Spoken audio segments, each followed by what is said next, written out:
Aplicación de enzimas en ingeniería de alimentos. Introducción. El uso empírico de enzimas en alimentos data de tiempos muy antiguos, desde siglos antes de que se supiera que se trataba de proteínas con actividad catalítica. No es sino hasta los años 70 del siglo pasado que florece el área de investigación y aplicación industrial de las enzimas. La diversidad, especificidad y la capacidad catalítica de estas biomoléculas en ambientes diversos las hacen una herramienta bioquímica importante en el procedimiento, conservación y desarrollo de alimentos. Clasificación de las enzimas presentes en la industria de alimentos. En función de su acción catalítica específica, las enzimas se clasifican en 6 grandes grupos o clases: transferasas, liasas, isomerasas, ligasas e oxidorreductasas y hidrolasas. Estas últimas son una clase ampliamente utilizada en la industria alimenticia. Enzima, hidrolasas, desmolasas. Función específica: esterasas, carbohidrasas, proteasas, oxidasas, deshidrogenasas. Clases: lipasas, fosfatasas, clorofilasas, petinoesterasas, exocidasas, poliasas, proteinasas, petinasas, catepsinas, renina, oxidasas férricas y oxidasas cúpricas. Las amilasas son enzimas que degradan el almidón y tienen numerosas aplicaciones biotecnológicas. Un ejemplo de ello es la producción de jarabes, que contienen oligosacáridos, como maltosa y glucosa. La composición precisa de los productos finales pueden ser controlados en los procesos fermentativos. La degradación enzimática del almidón por acción de la amilasa a escala industrial ha sido practicada por muchos años y ha reemplazado considerablemente los procesos tradicionales de catálisis ácida. La hidrólisis enzimática tiene lugar mediante ruptura del enlace carbono anomérico. Un grupo imidazol actúa como un ácido general para protonar el oxígeno glicosídico y un grupo anión carboxílico lo hace como una base general, grupo estabilizador o nucleófilo. Las amilasas son glucosidasas que catalizan la hidrólisis de almidón mediante el rompimiento de los enlaces alfa-1,4 de las moléculas de amilosa y amilopectina, mediante la transferencia de un resto glucósilo. Para que la enzima lleve a cabo su acción es necesaria la presencia de calcio. La alfa-amilasa se encuentra en todos los organismos vivos, en tanto que la beta-amilasa se halla presente en las semillas de los vegetales superiores. La alfa-amilasa comercialmente empleada suele proceder de Bacillus licheniformes o de Aspergillus oryzae. El pH óptimo de la alfa-amilasa varía según su origen, de 6 a 7 de los mamíferos, de 4 a 8 del Aspergillus oryzae. El pH óptimo de la beta-amilasa oscila entre 5 y 6, mientras que la temperatura tiene amplio rango. La alfa-amilasa es inactiva en alimentos ácidos y frecuentemente se presentan en forma de isoenzimas diferentes. Las amilasas tienen distintos orígenes, entre los que destacan el origen fúngico, donde se producen por medio de fermentación de una cepa del hongo Aspergillus niger, y es la más utilizada en la fabricación del pan, como alternativa a la harina de malta. Esto es debido a que la alfa-amilasa fungal tiene una mayor tolerancia a la sobredosificación que la de origen vegetal, lo que provoca su desactivación durante la primera fase de cocción, por lo que no existe el riesgo de que se produzca un exceso de dextrinas, lo cual provocará que las migas queden pegajosas. Las enzimas carbohidrasas trabajan actuando directamente sobre los azúcares. Debido a esto, son ampliamente usadas en la industria azucarera y de jugos. Una de las enzimas utilizadas en la industria azucarera es la invertasa. Se entiende generalmente por invertasa la beta-fructosidasa, que es producto de la levadura Saccharomyces cerevisiae, mientras que la alfa-glucosidasa constituye preferentemente las invertasas intestinales y de hongos, como el Aspergillus oryzae. Su función es la hidrólisis de la sacarosa en glucosa y fructosa, que puede ser realizada por estas dos enzimas, la beta-fructosidasa actuando sobre el extremo fructosa de la molécula de sacarosa y la alfa-glucosidasa que ataca por el extremo de la glucosa. El uso frecuente de la invertasa en alimentos azucarados se basa en la transformación lenta y parcial de la sacarosa en azúcares invertidos que tienen mayor poder edulcorante, mayor carácter humectante, mayor solubilidad y, por lo tanto, menor tendencia a cristalizar y endurecer.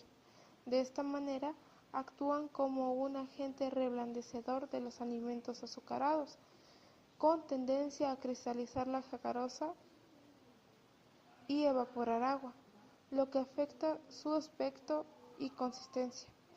Además, la fructosa resultante tiene ciertos caracteres humectantes y de sensación de frescura al producto. Productos de confitería como bombones con relleno, productos de jalea, fondants, mazapanes y pasteles adquieren entonces una consistencia suave, cremosa y blanda, aún después de un almacenamiento prolongado. Las proteasas son enzimas que rompen los enlaces peptídicos de las proteínas, transformándolas en aminoácidos o en péptidos sencillos. Usan una molécula de agua para hacerlo y por lo tanto se clasifican como hidrolasas. Las proteasas son ampliamente utilizadas para la fabricación de bebidas, panificaciones, galletería, ablandadores de carne, así como en la elaboración de quesos y entre otros. Algunos ejemplos de estas proteasas son la papaína, la bromelina y la renina. La papaína y la bromelina se encargan de degradar el tejido conectivo de la carne, como el colágeno y la elastina, haciéndola más tierna. La papaína se extrae del látex de la fruta del árbol de papaya, mientras que la bromelina se extrae de la raíz de la piña. En la producción de queso se ha empleado la enzima denominada renina, se extrae del estómago de ternero en la lactancia y está compuesta principalmente por una proteasa ácida llamada quimosina. La quimosina es un agente coagulante por excelencia y el más estudiado. Es una aspartil proteasa y sus condiciones óptimas de acción son pH de 5.5 y 42 grados. La función principal de la quimosina es separar la caseína de su fase líquida, que es a lo que le llamamos suero. La quimosina hidroliza la caseína K en la unión de los enlaces 105 y 106 entre una fenilalanina y una metionina. La hidrólisis de la caseína K conduce a la solubilización del caseinomacropéptido y una paracaseína K. Esta reacción provoca la disminución de la carga neta de la micela, el descenso del grado de hidratación y una disminución de la estabilidad, debido a que las interacciones entre las micelas ahora forman parte de una especie de red en donde quedan atrapados los glóbulos grasos, dando como resultado la formación de un gel. Los factores que influyen en la coagulación enzimática son la concentración de la enzima, debido a que el tiempo de coagulación es inversamente proporcional a esta. También está la temperatura, que a temperatura de refrigeración no hay coagulación. El tiempo de coagulación aumenta a medida que aumenta la temperatura hasta la actividad óptima, que son 42 grados centígrados, mientras que por encima del óptimo la coagulación disminuye. Luego la enzima asignativa a 65 grados centígrados. Y el pH. El tiempo de coagulación disminuye a medida que desciende el pH de la leche. Por encima de pH 7, la enzima asigna activa. El efecto del pH se relaciona en parte con el pH óptimo de la acción de la quimosina. Las oxidorreductasas son enzimas que catalizan una amplia variedad de reacciones de oxidorreducción, empleando coenzimas tales como NAD y NAD en su forma oxidada, como aceptor de hidrógeno.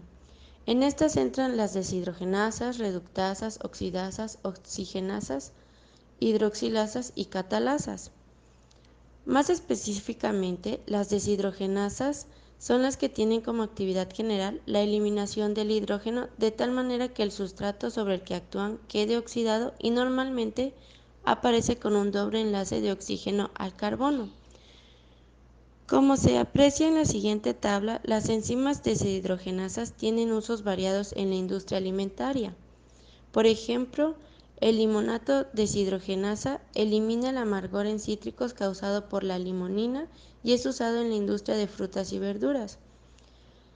En la industria panadera se encuentra la lipoxidasa, la cual se utiliza en el blanqueamiento de la harina y para mejorar su rendimiento en el amasado. La forma en que habitualmente se añade es como harina de soya. Ampliando sobre las lipoxigenasas, también conocidas como lipoxidasas, las cuales son enzimas con un átomo de hierro no hemínico que cataliza reacciones entre el linoleato y otros ácidos grasos y el oxígeno para formar derivados de hidroperoxiácido. Estas enzimas catalizan de un modo altamente específico la oxidación de los sistemas 1,4-pentadieno-cis que existen en los ácidos linoleico y araquidónico. Generalmente su sustrato es el ácido linoleico y su pH óptimo de actuación es 9. La enzima se activa cuando tiene su hierro en forma férrica, que la adquiere como resultado de la acción de las moléculas de hidroperóxidos presentes en la grasa ya autooxidada.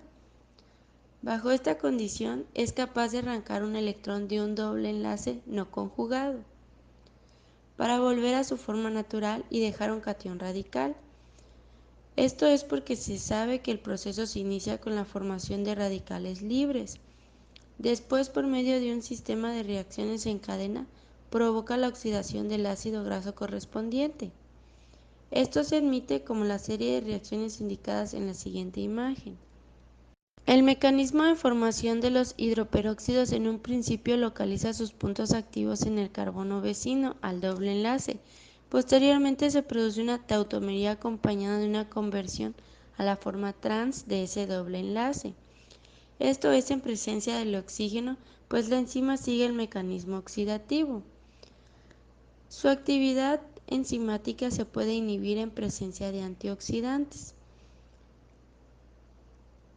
Se ha demostrado que la presencia natural de lipoxigenasas en muchos alimentos vegetales es un modo de utilizar los ácidos linoleico y linolénico con fines metabólicos. Los hidroperóxidos obtenidos de ellos por la actividad de estas enzimas son objeto de reorganizaciones o degradaciones por otros sistemas a nivel industrial. Uno de ellos es la elaboración de harina de soya,